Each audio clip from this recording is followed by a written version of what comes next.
여러분 투자를 하다 보면 이런 생각 해본 적 있지 않으세요? 아, 이번에도 또 놓쳤네. 이럴 줄 알았으면 그때 좀 더 과감하게 들어갈걸. 이런 후회 말이에요. 특히 시장이 하루에도 몇 번씩 출렁거릴 때는 더더욱 그렇죠. 변동성이 너무 심해서 멘탈이 흔들릴 때가 한두 번이 아닐 거예요. 그런데 우리가 왜 이렇게 불안해하고 후회할까요? 결국은 우리에게 갑바, 즉 강한 심장과 단단한 멘탈이 부족해서입니다. 장기 투자자라면 흔들리지 않는 멘탈 그리고 예측, 불가능한 시장 상황에 대비할 수 있는 위험 분산 전략이 반드시 필요해요.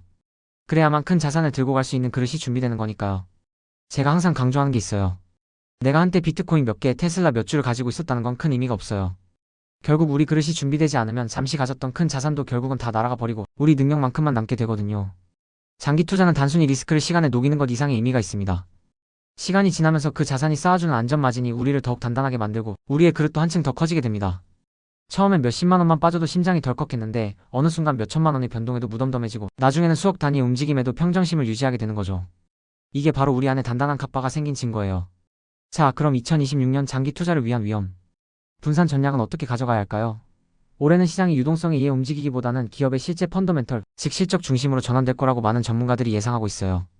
경기는 좀 둔화되고 인플레이션은 완화될 수 있지만 이런 시기일수록 과거의 투자 전략을 맹목적으로 따르기보다는 데이터를 기반으로 신중하게 판단해야 합니다. 금리 인하 여부도 중요하지만 금리 인하 이후에 시장 구조가 어떻게 재편될지에 더 주목하고 어떤 변동성에도 흔들리지 않을 포트폴리오를 설계하는 것이 중요해요.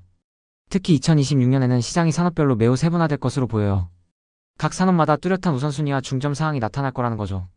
그리고 미국과 중국을 제외한 다른 주요 지역들의 경기 선행 지수가 개선되면서 지역 간 성장 격차도 더 벌어질 수 있습니다. 이럴 때일수록 다각화 전략이 더 중요해지는 거예요. 한 바구니에 모든 달걀을 담지 않는다는 말 정말 명심해야 합니다. 구체적으로 어떤 부분에 투자 기회가 있을까요? 저는 글로벌 시장과 신흥국 시장에서 AI 관련 투자 기회가 크게 확대될 거라고 봅니다. AI의 수익화가 본격적으로 시작되는 기술 섹터 그리고 아시아 AI 공급망 전반에 주목할 필요가 있어요. 하지만 기술주 일부의 밸류에이션이 너무 높아 부담스러울 수도 있으니 헬스케어, 에너지, 산업재, 필수 소비재 같은 다양한 섹터로 분산 투자하는 것이 현명합니다. 그리고 채권 투자도 빼놓을 수 없죠. 금리가 장기 목표 수준으로 가고 통화 정책이 좀 더 중립적으로 바뀌면 채권, 분산 투자에 유리한 환경이 만들어질 겁니다. 국내 채권보다는 해외 채권, 장기보다는 중단기 채권 중심으로 전략을 세우는 게 좋을 수 있습니다. 또한 재무 기반이 탄탄하고 주요 경제 개혁의 수혜를 직접적으로 받는 대형 우량주에 우선적으로 투자하는 것이 안전한 접근 방식이 될 수 있습니다. 이렇게 다양한 자산과 섹터의 위험 분산을 하는 것이 핵심이에요. 물론 늘 위험 요소는 존재합니다. 수요 변동이나 지정학적 요인으로 인해 물가가 다시 오를 가능성, 즉 인플레이션 리스크는 계속 주시해야 하고요. 주요 국가들의 확장 재정 정책이 금리와 환율의 변동성을 키울 수도 있습니다. 또한 AI 관련 기업들의 실적은 좋을 수 있지만 AI와 무관한 업종들은 모멘텀이 약해질 수도 있다는 점, 그리고 미국을 비롯한 전 세계 경기가 침체될 가능성도 항상 염두에 두어야 합니다.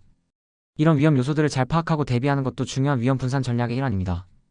결국 장기 투자는 단기적인 시장의 변동에 일일비하기보다는 장기적인 관점을 유지하는 것이 중요해요. 그리고 산업 전체를 훑어보는 하향식 접근보다는 개별 기업의 펀더멘털을 꼼꼼하게 분석해서 투자 대상을 선정하는 상향식 주식 선정 방식이 더 효과적일 수 있습니다. 키움증권은 2026년에는 자산 간 상관관계가 낮아지면서 포트폴리오의 분산 효과가 더 커질 거라고 예상했고, 프랭클린 템플턴도 시장이 펀더멘털 중심으로 바뀌면서 글로벌과 신흥국 시장의 AI 관련 투자 기회가 많아질 거라고 전망했죠. 모두 위험 분산과 장기 투자의 중요성을 강조하는 이야기들입니다. 멘탈의 연금술이라는 책에 부자의 그릇, 빈자의 그릇 이야기가 나옵니다. 인생에는 두 가지 길이 있다고 해요.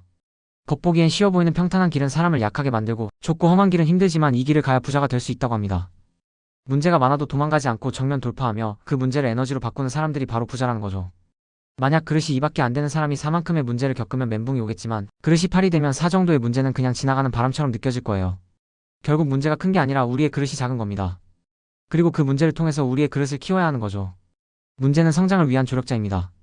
그러니 중요한 건 해법에 집중하는 것입니다. 좌절감에 빠지면 문제만 보이지만 성공하는 사람들은 행동하면서 해답을 찾아요. 그리고 이런 말을 하죠.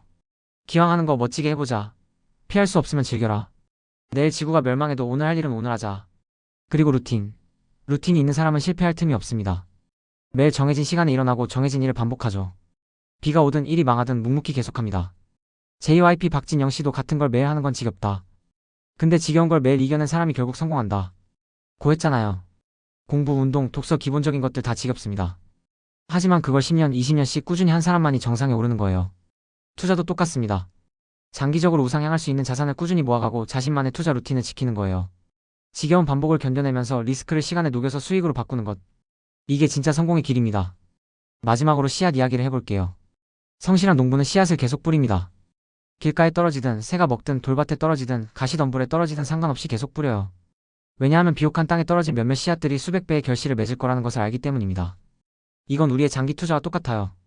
우리는 과연 어떤 씨앗을 꾸준히 뿌리고 있나요? 결국 성공적인 장기 투자와 위험 분산을 위해 우리가 꼭 기억해야 할 4가지가 있습니다. 첫째, 우리는 시간이라는 가장 강력한 무기를 가지고 있습니다. 거대 자본이 할 수 없는 장기 투자를 통해 우리는 시간을 우리 편으로 만들어야 합니다. 둘째, 우리가 중간에 포기하지 않도록 강력한 마인드셋을 구축해야 합니다. 흔들리지 않는 멘탈, 이것이 가장 중요한 자산입니다. 셋째, 인생의 다양한 이벤트들을 예측하고 각 시점에 맞는 투자 기간과 전략을 세워야 합니다. 결혼, 출산, 은퇴 등 중요한 시점들을 미리 고려하는 거죠. 넷째, 예측할 수 없는 리스크에 대비하여 속성이 다른 자산 23개로 분산 투자를 해야 합니다. 부동산, 주식, 암호화폐처럼 서로 다른 움직임을 보이는 자산들을 적절히 섞어서 포트폴리오를 구성하는 것이 현명합니다. 저는 이 때문에 부동산은 베이스캠프, 주식과 암호화폐는 스노우픽이라고 생각하며 함께 투자하고 있어요. 장기 투자 정상으로 향하는 여정에서 이 모든 것이 든든한 동반자가 되어줄 겁니다. 여러분, 이 모든 것을 실행에 옮기기 위한 첫걸음은 바로 끝까지 살아남는 것입니다. 아무리 좋은 전략도 우리가 포기해버리면 아무 소용이 없어요. 그러니 우리 함께 이 긴 투자의 여정에서 서로에게 든든한 동료가 되어 투자 루틴을 꾸준히 이어가 봅시다. 구독자 여러분, 리스펙합니다.